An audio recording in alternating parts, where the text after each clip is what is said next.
여러분 안녕하세요.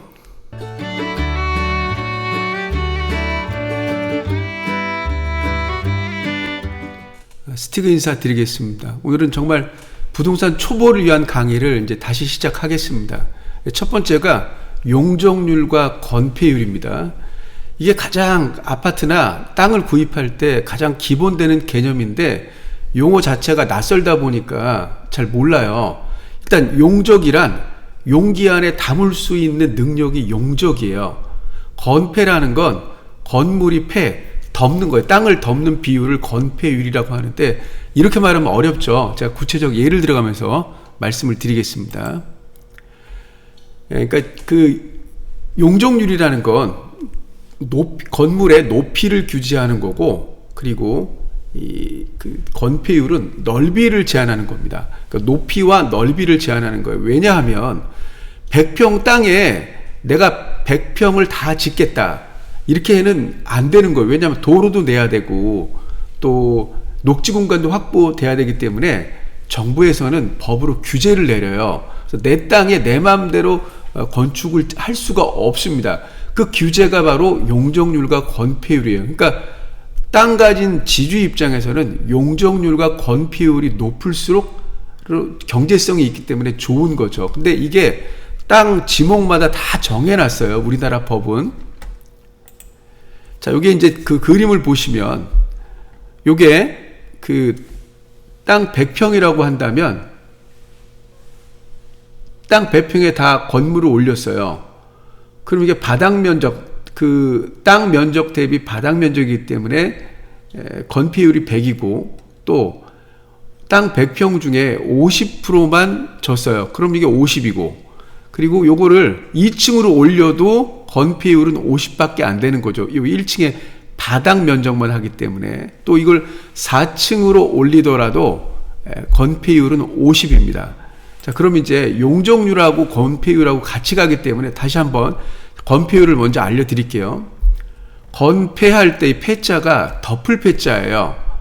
우리가 자폐할 때 폐자는 닫을 폐자예요. 내가 그 힘에 의해서 닫는 거잖아요. 성장을 멈추는 게 자폐라 그러면 이 건폐율 할 때 폐자는 덮을 폐자인데 은폐라고 읽고 엄폐라고 읽는데 은폐라는 건 숨어서 덮는 거예요. 내가 그래서 그 군대 용어로 왜 은폐, 엄폐를 잘하라 그랬을 때 은폐라는 건 뭐 건물이나 또는 그 나무 뒤에 숨는 거를 은폐라고 하고, 엄폐는 앞에 여기 제방변이 들어가는데 그 가리는 거예요. 어떤 그 물건을 이용해서 본인이 직접 가리는 걸 엄폐라 그러는데, 건폐율이란 건물이 땅을 덮는 비율을 그 건폐율이라 그래요. 율이 들어가면 백분위를 나타내는 거죠. 그래서 대지 면적에 대한 건물의 바닥 면적의 비율이에요. 이게 1층 바닥 면적이에요. 1층. 그러니까 여기 보시면 땅이 100이고 건물을 다 지면 건폐율이 100이고, 또 땅이 요게 다인데 거기 2분의 1만 졌어요. 그러면 50%잖아요. 그래서 100분의 50 곱하기 100 해서 50%입니다. 땅이 100평이라고 한다면 2층 건물을 졌다 그래도 땅이 100이고 50평만 바닥 면적이라 그러면 건폐율은 50이고, 이거를 4층으로 지었다고 해도 건폐율은 50이 되는 겁니다. 용적률은 여기서부터 이제 중요해지는데 조금 어려운 개념인데, 대지 면적에 대한 연면적의 비율이에요. 연면적이란 이을 연자를 쓰는데 연이어서 있는 거예요. 층이 4층이라면 4층을 다 연결하는 거예요. 근데 여기서 지하층은 빼는 개념이에요. 또는 그 비상대피 공간이 있잖아요. 아파트 보면 중간층도 그거 다 빼는 겁니다. 용적률을 빼는 겁니다. 빼주는 겁니다. 용적률이란 용자가 허용할 때 용자고요. 적자가 쌓을 적자입니다. 그래서 쌓는 것을 허용하는 율이 용적률인데, 우리가 쌓을 적자를 쓰면 적금할 때 돈을 쌓는다. 적분할 때, 미분 적분할 때 쌓아서 나누는 게 적분할 때 그 적자가 쌓을 적자입니다. 보시면 자, 요 건물이 100평 땅에 100평을 다 지었어요. 그러면 여기 100분의 100 하니까 용적률이 100인데 여기는 100평 땅에 50평만 지었어요. 그러니까 이건 100분의 50이라 50이고요. 자, 여기서부터 보시면 여기 100평 땅에 1층에 50, 2층에 50평을 지으면 이거 합산하는 거죠. 그러니까 100분의 100이면 용적률이 100이고, 그 다음에 여기 보면 100평 땅에 하나, 둘, 셋, 넷, 4층을 지었어요. 그러면 4, 5, 20, 연면적의 합계가 200이잖아요. 그러니까 100을 곱하면 200%. 그래서 용적률이 200%입니다. 그래서 용적률 100, 50, 100, 200이 되는 겁니다. 자, 용적률과 건폐율 비율, 인천에 있는 아파트 단지를 한번 해보겠습니다. 제가 보면 그 용적률이 그 이쪽으로 갈수록 높은 거고 아래로 갈수록 낮은 거죠. 보면 루원시티 SK 리더스뷰 1차가 용적률이 439예요. 그러니까 주상복합이고, CTOCL 3단지가 379인데 역시 주상복합입니다.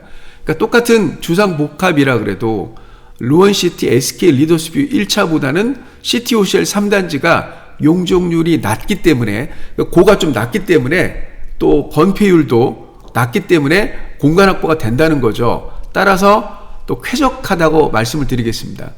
근데 재건축인 9월 힐스 캐슬 1단지는 용적률이 349에 건폐율이 20이 됩니다. 굉장히 고밀도 개발을 한 거죠. 우리가 이제 인천에서 아파트 값이 제일 비싸다고 하는 송도 퍼팍 시리즈 15블록을 보면 이게 한 12억, 13억 가는 아파트인데, 여기 보면 용적률이 316이에요. 건폐율이 낮지만, 그래서 신도심에도 불구하고 309 퍼팍 15블록은 용적률이 높다.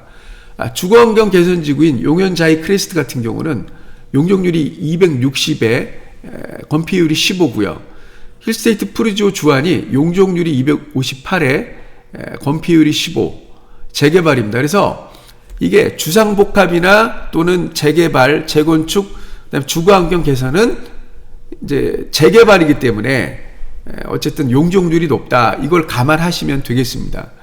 자, 그리고 여기서부터 이제 청라 한양 수자인 블루 225, 검단 프리지오 더 베뉴 207, 자, 영종 이편한 세상 오션하임 199, 유승한네들 퍼스티지 199, 송로 글로벌 파크 베르디움 199. 그러니까 가급적 신도시들은 용적률과 건폐율이 낮다, 이렇게 보시면 됩니다. 따라서 여러분이 아파트를 구입하실 때 용적률과 건폐율을 한번 보시고, 이래서 쾌적하구나, 이래서 녹지 공간이 많고 공원 같은 아파트구나 라고 생각하시면 되겠습니다. 그래서 이 중에서 스티그가 지난번에도 말씀드렸다시피 가격 대비 만족, 삶의 거주 만족도가 높은 게 9월 유승한네들 퍼스티지입니다. 한번 다녀와 보시고, 또 송도 509에 송도 글로벌 파크 베르디움도 한번 다녀와 보시고, 309보다는 가격이 저렴하니까 이런 거 아파트 구입하실 때 도움이 되셨으면 좋겠습니다.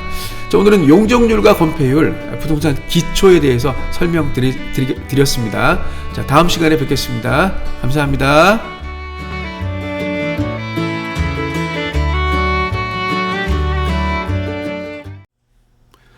여러분 안녕하세요.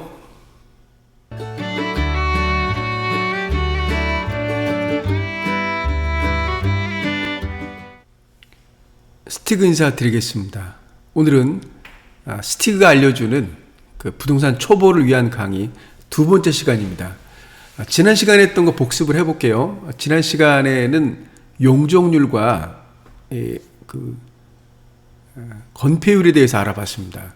용적률이라는 건 쌓는 것을 규제하는 겁니다. 그래서 용적률이 높을수록 높이 올라가고, 또 건폐율은 건축물이 덮는 겁니다. 땅을 덮는 겁니다. 그래서 건폐율이 낮을수록 녹지 공간, 빈 공간이 많아지는 거죠. 그래서 건설회사 입장에서는 이 땅에 맞게, 법령에 맞게 그 용적률과 이 건폐율을 잘 조절을 해서 아파트를 짓는 겁니다. 그래서 제가 여러 아파트를 비교했지만 가급적 용적률이 낮고 건폐율이 낮은 데가 그 시야 확보도 되고 또 쾌적성, 그리고 녹지 공간이 많다, 이렇게 말씀을 드렸습니다.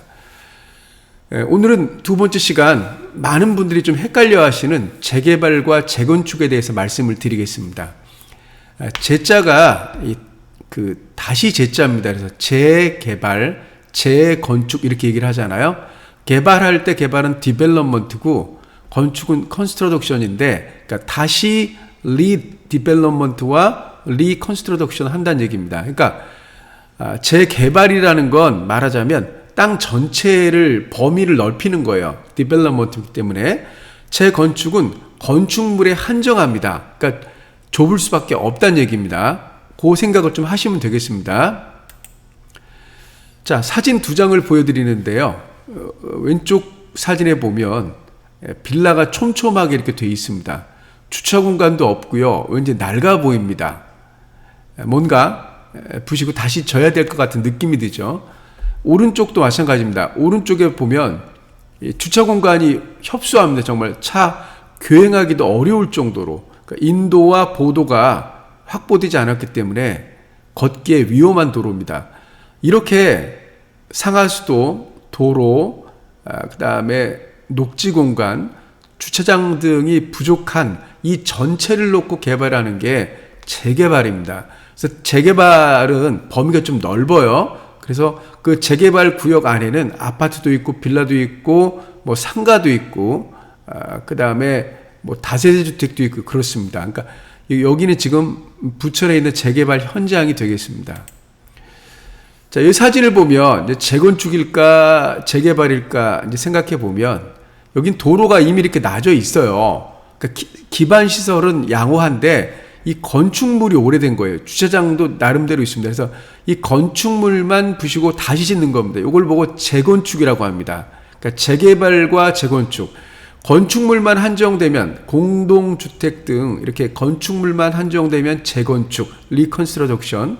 그리고 재개발은 리디벨롭먼트인데 구역이 넓고 정비 기반 시설이 열악한 거예요. 그래서 도로나 주차장이나 공원이나 이런 것들이 녹지 공간 전반적으로 부족할 때 그 전체를 묶어서 개발하는 게 재개발이 되겠습니다.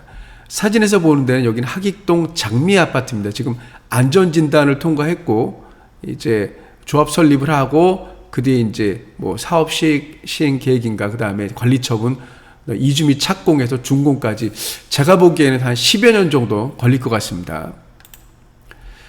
이제 그 도시 및 주거환경 정비법에서 나온 재개발에 대해서 말씀을 드리겠습니다. 재개발 사업은 조금 딱딱할 수 있어요. 근데 여기까지 따라오셔야 됩니다. 정비 기반 시설이 아주 열악해요. 정비 기반 시설이라 하면 도로, 상하수도, 공원, 공용주차장, 녹지 공간 등이요. 열악한 거예요. 거의 없다시피 한 거예요. 그래서 그리고 노불량 건축물이 밀집한 지역, 30년 이상 된 또는 40년 이상 된 개인주택 빌라가 밀집되어 있다. 이런 데는 주거 환경을 개선하거나 집을 그러니까 부수고 여기는 녹지 공간, 여기는 주차장 공간, 도로를 넓히고 해서 사람이 살기 좋은 곳으로 주거 환경을 개선하려는 목적이 있는 거예요. 또는 상업이나 공업지역 등에서 도시기능의 회복 및 상권 활성화 등을 위하여 도시 환경을 개선하기 위한 사업을 재개발 사업이라 그래요. 대부분 근데 이 상업지역이나 공업지역보다는 주거지역에 한정된 경우가 많습니다.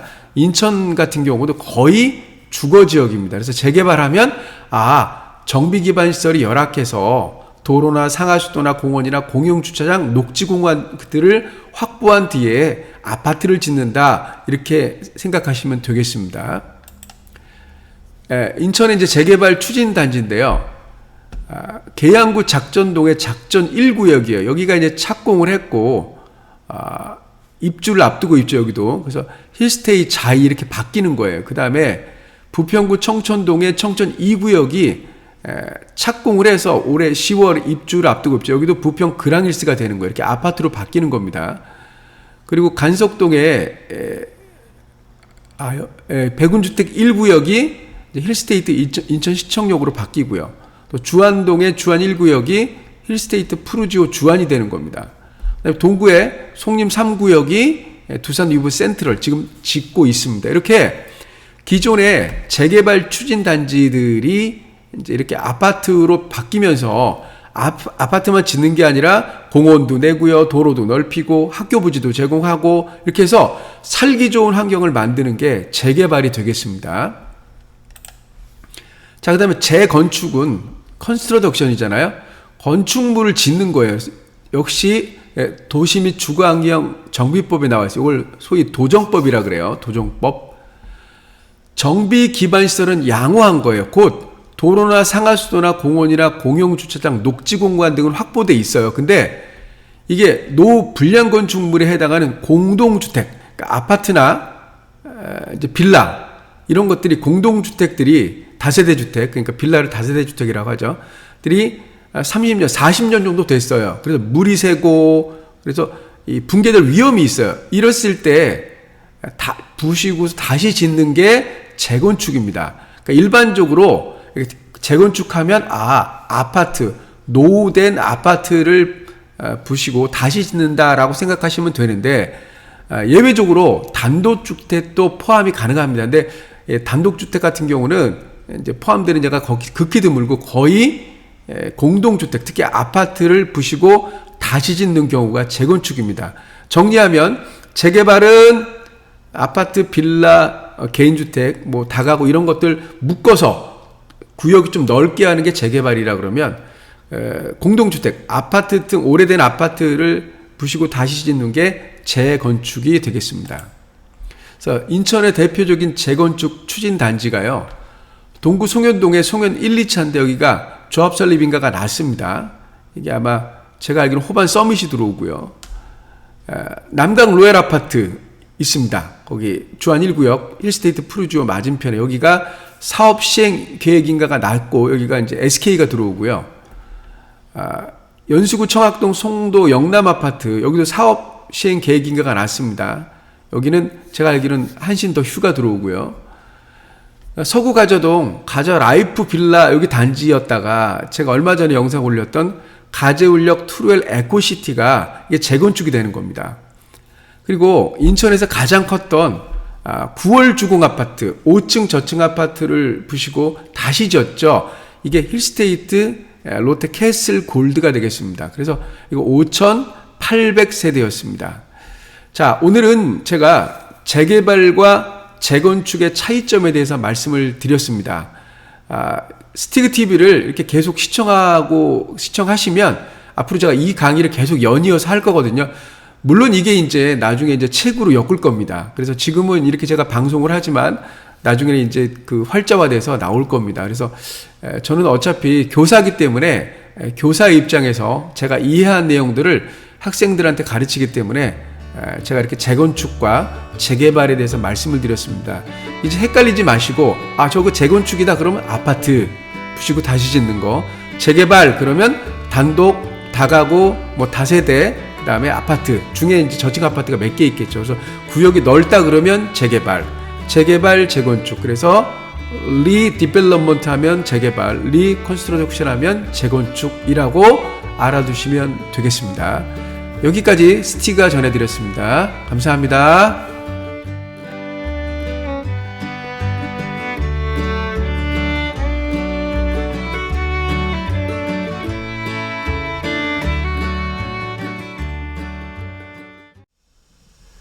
여러분 안녕하세요.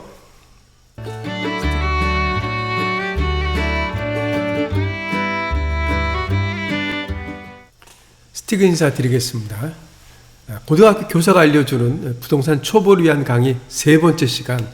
오늘은 많은 분들이 관심 있어 하시는 경매와 공매가 되겠습니다. 먼저 첫 번째 시간에 했던 거, 두 번째 시간에 했던 거 복습하는 시간 가지겠습니다. 원래 복습만큼 좋은 게 없습니다. 사실은 예습보다는 복습이 더 중요합니다. 용적률 할 때 적자가 쌓을 적자, 용적, 넣을 수 있는 양의 비율이 용적률이죠. 그래서 바닥 면적에 대한 건축 바닥 면적에 대한 총 연면적을 용적률이라 그랬습니다. 그래서 플로어 에리어 레이쇼, 그래서 용적률. 그리고 건폐율은 건물이 땅을 덮는 비율이 건폐율이라 그랬어요. 그러니까 건폐율은 최대가 100이에요. 100. 왜냐하면 100평에 100평 바닥 면적을 덮으면 100이죠.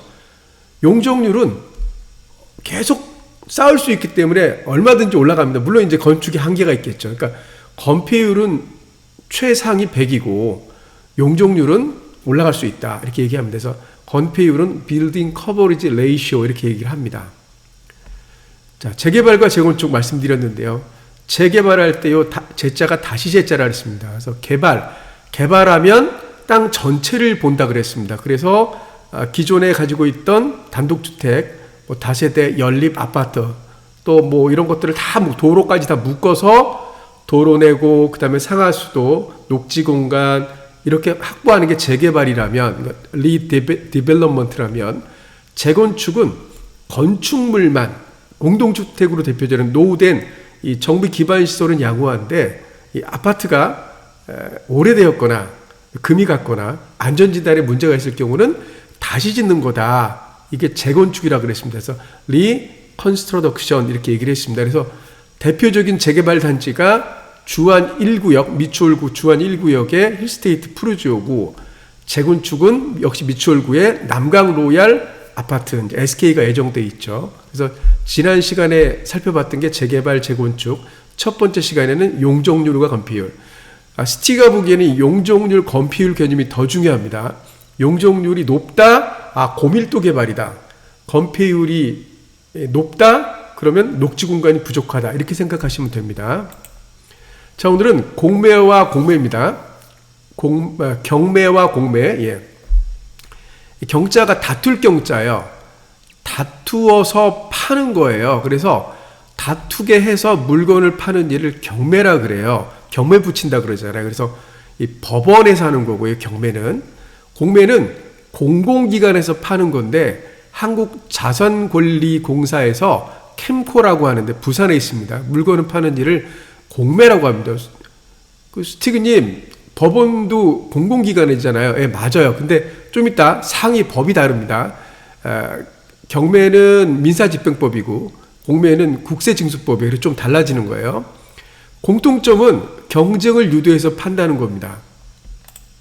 자, 먼저 경매는 다툴 경 팔매, 사는 사람에게 다투어서 최고가를 써낸 사람에게 파는 게 경매라면 민사소송법에 근거합니다. 근데 우리가 일반적인 경매라 그러면 가장 높은 값을 부른 사람에게 물건을 파는 거죠.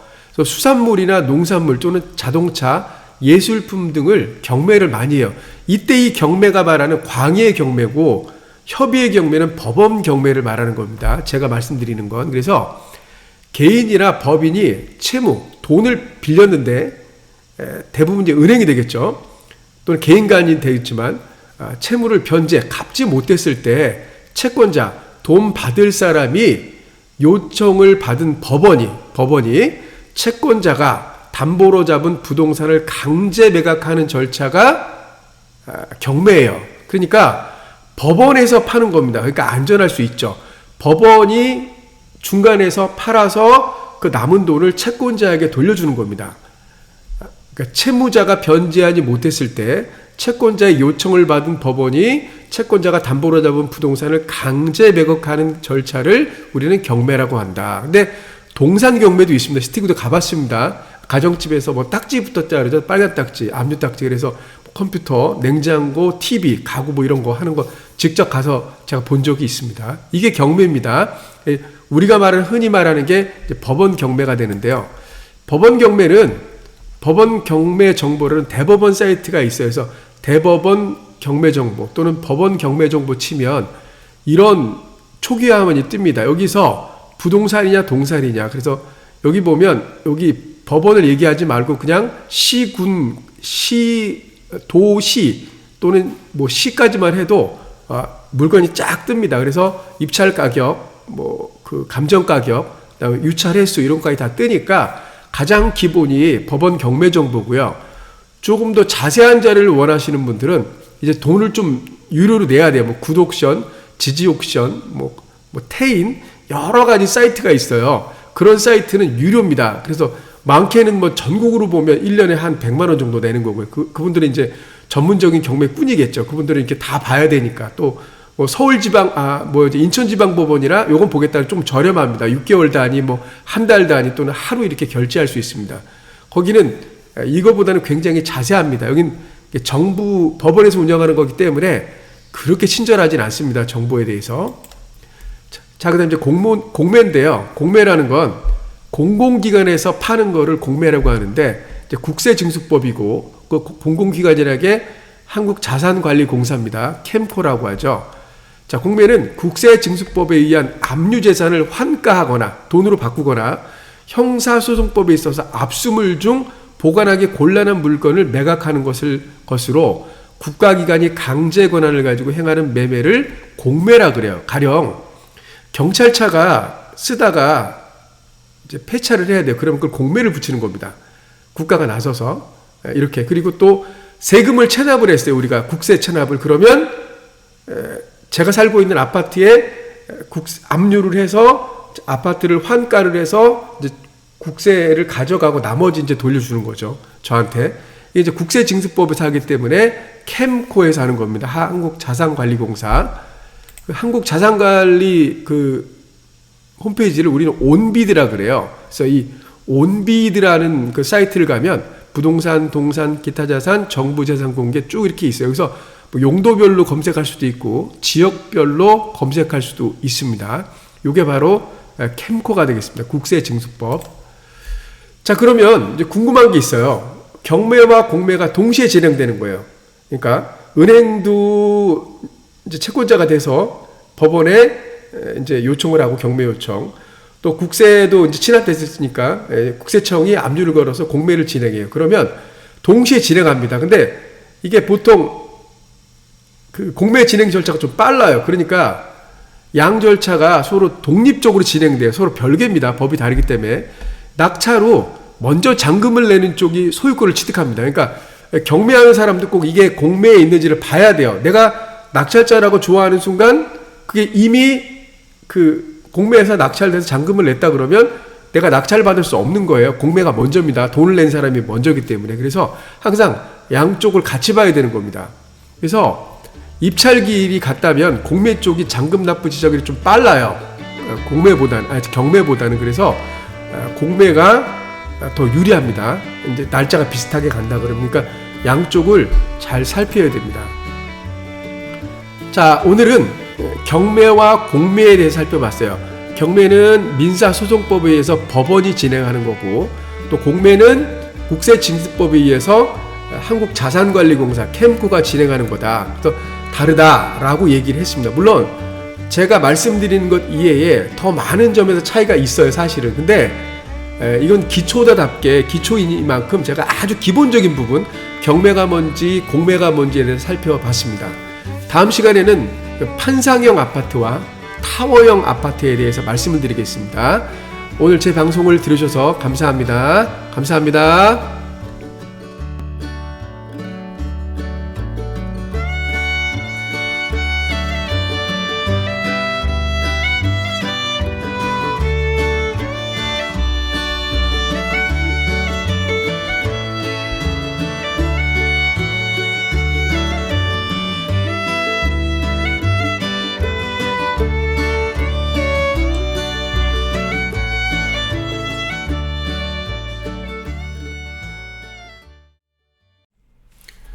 여러분 안녕하세요.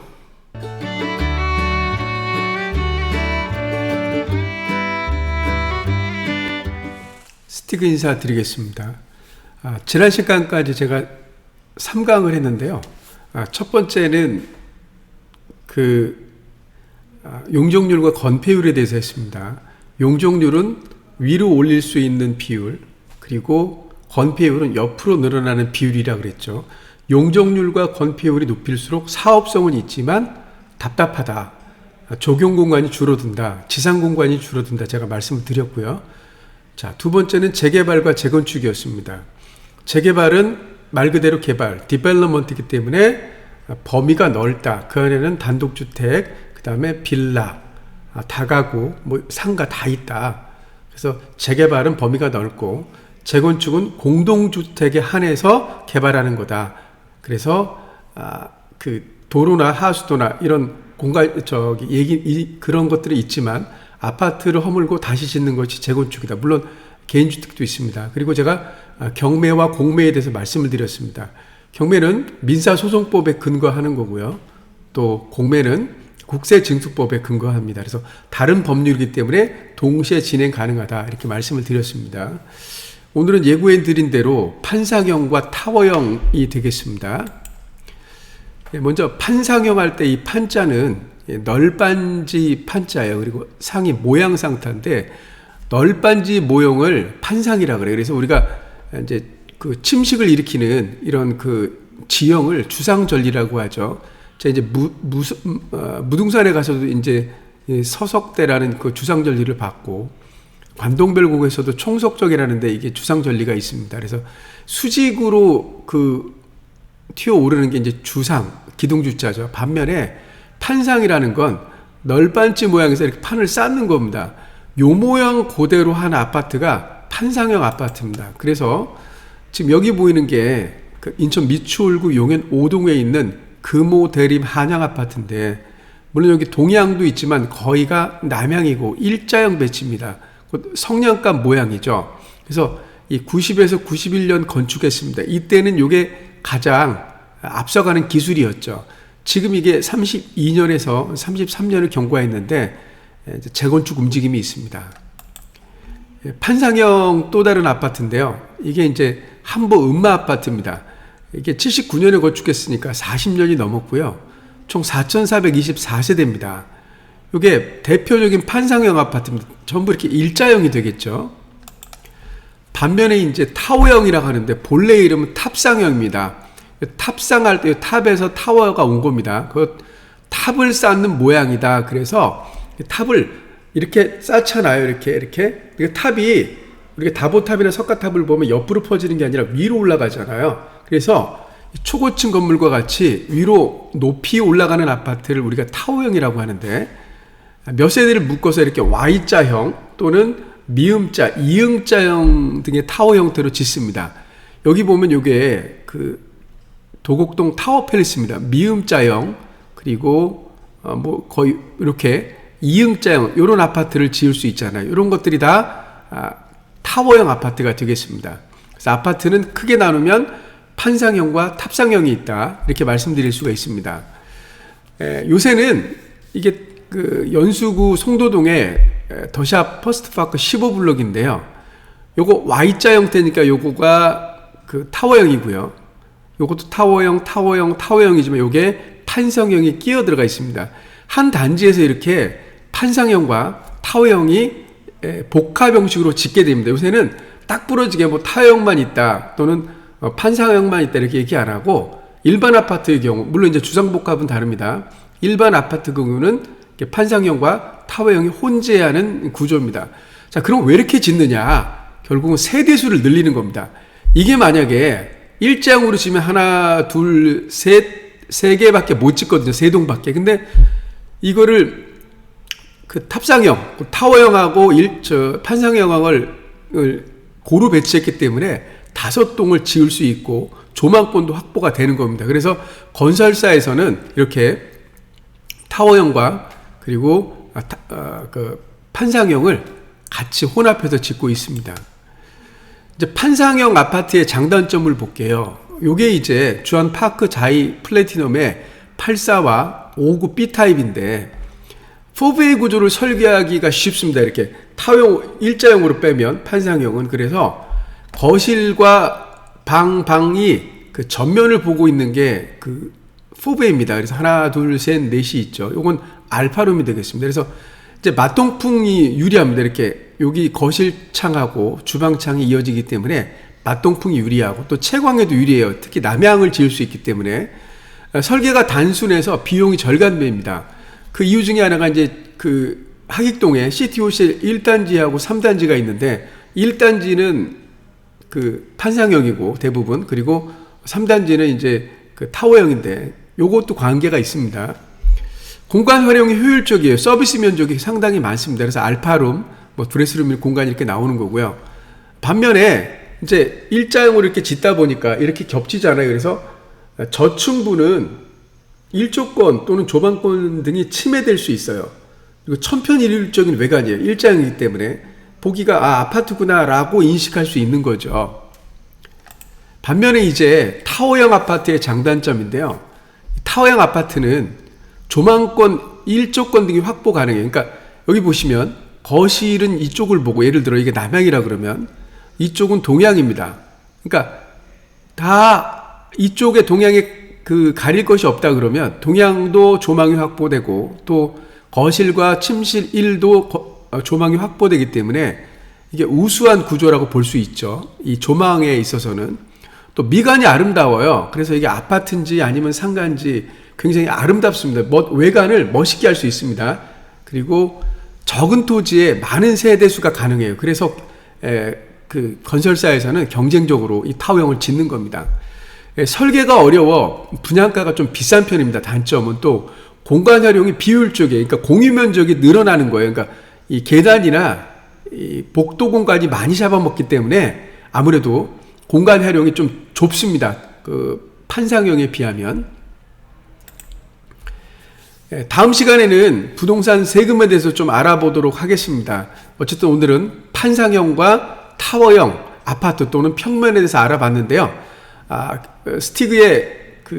스티그는 여러분에게 이제 기초 과정에서 정말 쉽게 강의하려고 노력하고 있거든요. 그래서 여러분 혹시나 제 강의를 보시다 잘 모르시는 부분이 있다면 계속해서 반복해서 들으시면 되겠습니다. 자, 제 영상을 들어주셔서 감사합니다. 감사합니다. 여러분 안녕하세요.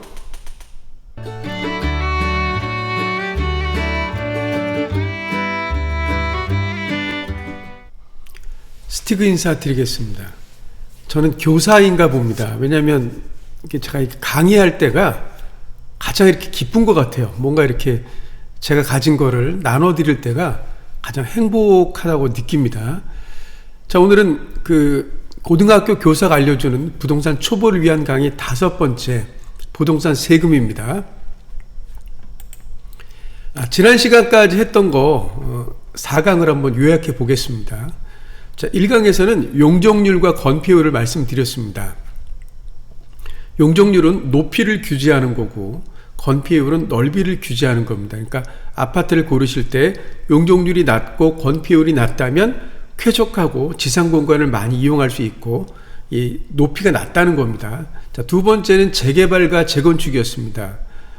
리디벨롭먼트하고 리컨스트럭션, 곧 재개발이라는 것은 넓은 지역을 그 안에 있는 단독주택 그리고 빌라, 다가구, 상가 종합적으로 개발해서 도로를 놓고 공원을 놓고 녹지 공간을 확보하는 게 재개발이라면 재건축은 공동주택, 오래된 공동주택을 부수고 다시 짓는 겁니다. 그래서 규모가 좀 작다 그랬습니다. 자, 세 번째는 경매와 공매입니다. 자, 민사집행법에 근거를 하는 게 이제 경매고요. 그래서 법원에서 하는 거고요. 공매라는 건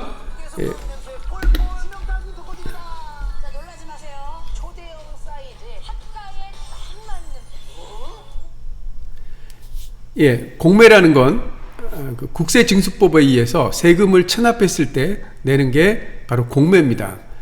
네 번째 강의로는 제가 판상형과 타워형에 대해서 말씀을 드렸습니다. 판상형은 이 널빤지를 위로 포개는 건데 일자형 배치입니다. 그래서 단순하죠. 타워형은 탑을 쌓는 겁니다. 이렇게. 그래서 모양이 사각형이나 Y자나 또는 이렇게 동그랗게 되는 겁니다. 자, 오늘은 부동산 관련 세금입니다. 부동산은 살 때, 취득, 그리고 보유, 가지고 있을 때, 그리고 팔 때 이렇게 세 가지를 냅니다. 그래서 살 때, 가지고 있을 때, 팔 때. 부동산은 하여튼 살 때부터 팔 때까지 세금입니다. 살 때 내는 게 취득세고요. 가지고 있을 때 내는 게 재산세와 종합부동산세고 팔 때 내는 게 양도소득세입니다. 자, 이 중에서 취득세와 재산세는 지방세고 종합부동산세와 양도소득세는 국세입니다. 다시 한번 말씀드리면 부동산을 구입할 때 내는 세금 취득세, 가지고 있을 때 내는 세금 재산세, 그리고 종합부동산세, 그리고 팔 때 내는 세금이 소득세입니다. 그러니까 부동산을 구입하면 어쨌든 세금을 낼 수밖에 없다. 그런 구조다라고 말씀드립니다. 자, 근데 이 자동차를 살 때도 취득세를 내요. 그리고 가지고 있을 때 뭐 재산세나 부동산으로 치면 종합부동산처럼 자동차세를 냅니다. 근데 팔 때는 세금이 없어요. 자동차는 이상하잖아요. 아파트를 팔 때는 세금을 내는데, 물론 차액이 있다면, 양도 차액이 있다면, 근데 그 자동차는 내가 가지고 있는 자동차를 1,000만 원에 샀다가 2,000만 원에 팔아도 그 1,000만 원의 차액에 대한 게 세금이 없어요. 자, 왜 그런지 한번 보겠습니다. 왜 자동차는 산 가격보다 비싸게 팔아도 양도소득세를 안 낼까요? 가령 2,000만 원에 구입해서 3,000만 원에 판다고 가정해 볼게요. 물론 감가상각을 적용하지 않고요. 근데 양도소득세란 개인이 그 법인세를 냅니다. 양도소득세가 아니라 개인이 토지, 건물 등 부동산이나 주식 등과 파생상품의 양도 또는 분양권과 같은 부동산에 관한 권리를 양도함으로써 인하여 발생하는 이익, 소득을 과세 대상으로 하여 부과하는 세금을 말합니다. 이렇게 되는 거예요. 그러니까 자동차는 부동산이나 분양권 또는 주식 등과 같은 파생상품이 아니잖아요. 그러니까 자동차를 샀다가 올라도 팔면은 이게 양도소득세를 안 내는 겁니다. 양도소득세 개념이 부동산, 주식, 그리고 분양권, 이런 것들을 우리는 흔히 양도소득세라고 얘기하는 겁니다. 양도소득세의 대상이라고 얘기를 하는 겁니다. 자, 양도소득세를 먼저 볼게요.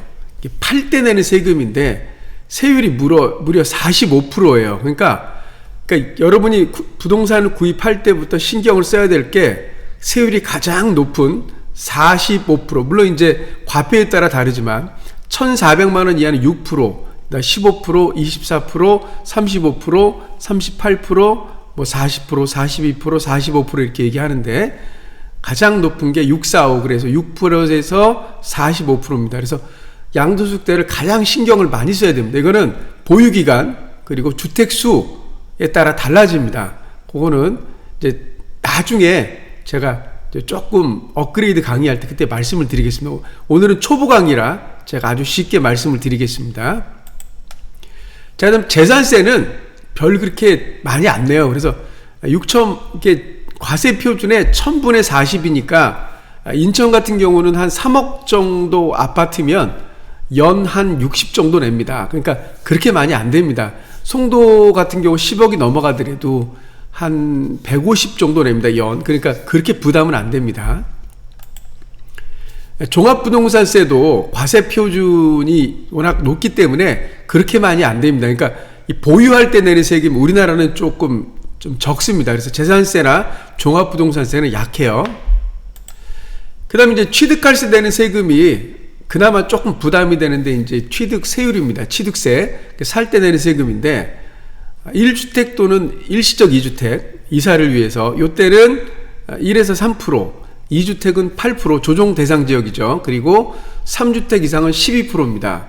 그 조정 대상 지역 외 지역, 인천은 전부 조정 대상 지역 외 지역이에요. 그러니까 첫 번째 주택, 두 번째 주택 살 때까지 3%입니다. 3주택 이상이 8%, 4주택 이상이 12% 되겠습니다. 자, 근데 이거는 매매에 낼 때 그 세금이지만 상속이나 뭐 증여할 때는 또 달라집니다. 세율이. 그러니까 이게 취득세 되게 복잡해요. 지금 단순하게 그냥 매매 시에만 제가 이렇게 말씀을 드렸는데 실제는 복잡하다라고 말씀드립니다. 제가 부동산 초보를 위한 강의를 시작한 이유가 댓글을 다는 걸 보면 조금 이렇게 제가 가르쳐 드려야겠다라는 생각이 들어서입니다. 그래서 어쨌든 이렇게 수박 겉핥기식으로 개론식으로 제가 지금 다루고 있거든요. 아마 이 영상을 전문가들이 본다 그러면 좀 웃으실 거예요. 아니 뭘 이렇게 쉽게 하냐, 뭐 대충 하고 설명하네, 뭐 이렇게 말씀드릴 테지만 그런 것도 모르시는 분이 분명히 계실 수 있습니다. 그래서 저는 이 강의를 하는 거고, 제가 뭐 세무사도 아니고 뭐 고등학교 교사고 단순히 공인중개사 자격증이 있다 뿐인데 얼마나 뭐 자세하게 할 수 있겠습니까? 물론 제가 공부를 해서 상속 증여까지 다루고 뭐 세율까지 해서 계산해서 막 이렇게 하는 거 할 수 있습니다. 저도 제가 왜 못하겠습니까? 할 수 있지. 근데 그 영상들은 부동산 초보가 몰라도 돼요. 그렇게까지는. 그래서 제가 초보를 위해서 강의를 쉽게 하니까 그거 말씀을 드리겠습니다. 그래서 다음 시간에는 이 5개 영상을 합본 영상을 올려드리겠습니다. 혹시 잘 모르시는 분들은 이렇게 반복해서 들어보세요. 그럼 이제 아시게 될 겁니다. 자, 자, 제 강의를 들으셔서 감사합니다. 감사합니다.